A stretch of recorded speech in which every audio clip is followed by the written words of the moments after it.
Backus there. I know you've talked the last couple of media availabilities about him earning his opportunity and taking advantage of it. That homer that he hit to tie it, that another example of that?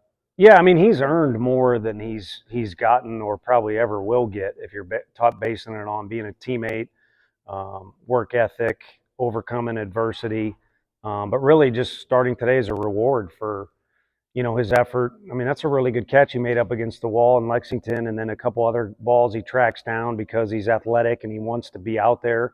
And then probably the biggest thing was they hit a couple homers. The wind's blowing out, and Kirby did an unreal job for us and did exactly what we needed him to do and wanted him to do: throw strikes and eat up a bunch of innings the way he did. But he gives up a couple homers in the course of that, and I mean, Backus almost took down that center field wall twice. I had to go back and watch it on video, but Stove, our video coordinator, he said, he about ran through that dang wall, and so that effort, earned him tonight, which was a reward to get out there and play, and he certainly took full advantage of it. But he's going to take advantage of any opportunity he gets, and like I said, he's earned as many as you can imagine. Marcus Phillips got his first taste of SEC, and then came back and did well tonight. And then Andrew Binky, the bounce back. What did you like about those two guys tonight? The fact that Marcus was able to accumulate some reps, and now in the big scheme of things, he's accumulated some reps. He's been out there with some consistency as of late, and that's really what he needs. I mean, the stuff is there, the mentality's there when he selects it to be or chooses it to be, but the amount of reps there was key. And then Banky, we used him and Billy as examples out there of, team-wise, those guys are unbelievable teammates. They're going to be as happy as it gets, and Billy had a huge hit there in the mix, but if you ask both of them if they wanted to do better as individuals, and there's other guys like that too, they'd say yeah.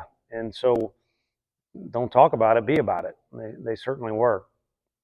What were your thoughts on Dylan Lloyd today? How do you play? He did well. I mean, we wanted to go once through the order. The Thursday game, it's our first Thursday game. They come in a variety of different ways at different times, and it affects things.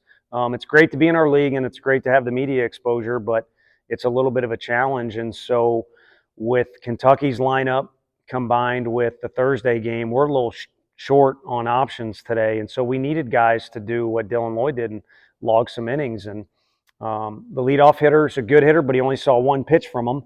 So he gives, gets another ground ball. We just didn't quite make the play. And then the next two guys were lefties. He had struck out. They were going to be his last two guys no matter what.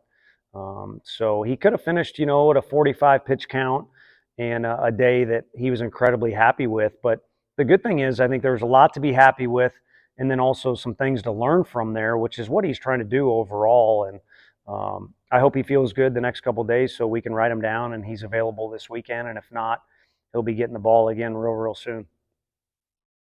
What do you know about Missouri, some of the challenges that they're going to bring here this weekend?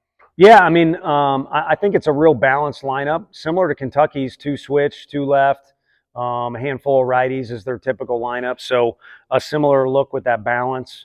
They've been pitching it well, in particular game twos. But overall, just they're playing the game the right way. I mean, Carrick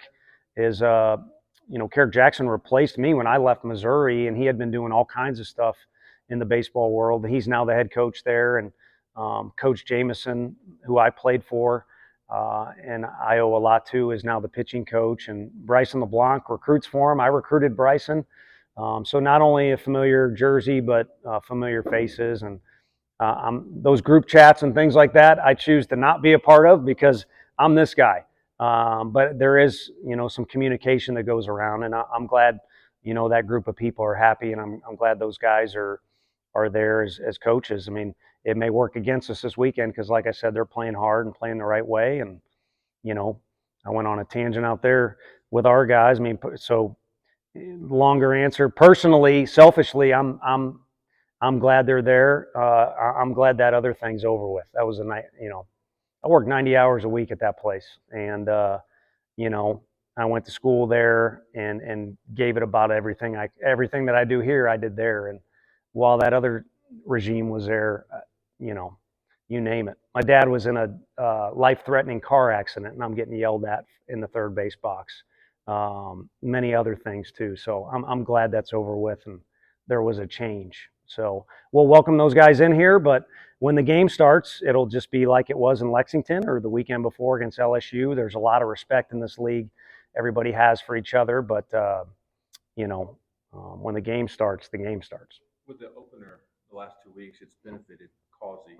Stamos, I imagine, would have liked to have it gone better the second time around. How do you balance kind of both of those situations with seeing it benefit Causey and then maybe needing Stamos to bounce back if you're going to continue to roll with that? Yeah, to be honest with you, I think this weekend's different.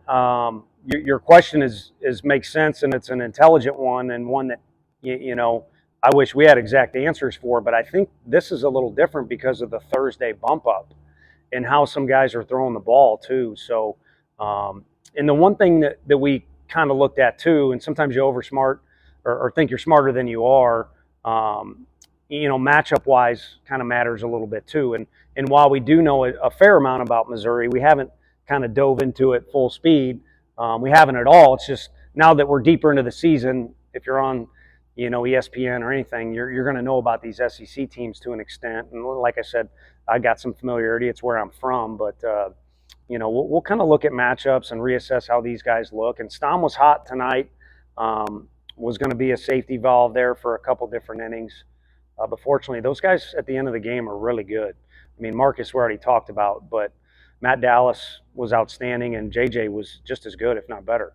Now, you've been a head coach at a program in your first year, trying to kind of fix a culture and change some things and get some things going in a different direction, get results while playing in the SEC. How difficult is it to manage all of that in your first year when you're building things? Yeah, it's hard in general. I think the easiest way to put it in perspective is, what if you bounce to just year 4? It's hard.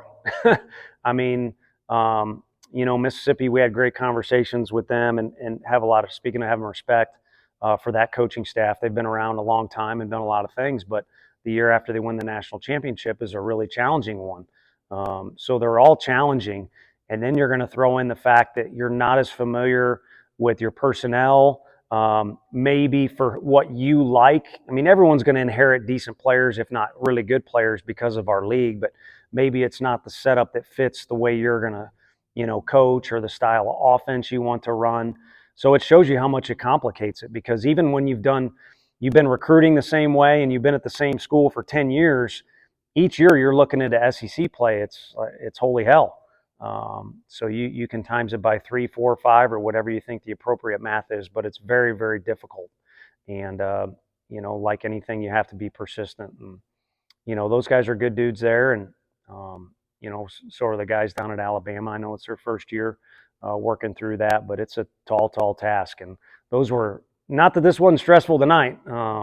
We were bad news bears there for a top half of an inning, but that was high alert, high stress. Whatever we had when we weren't supposed to go outside, orange threat or whatever, terrorism, we were on super red or whatever the worst color is every day here that first year.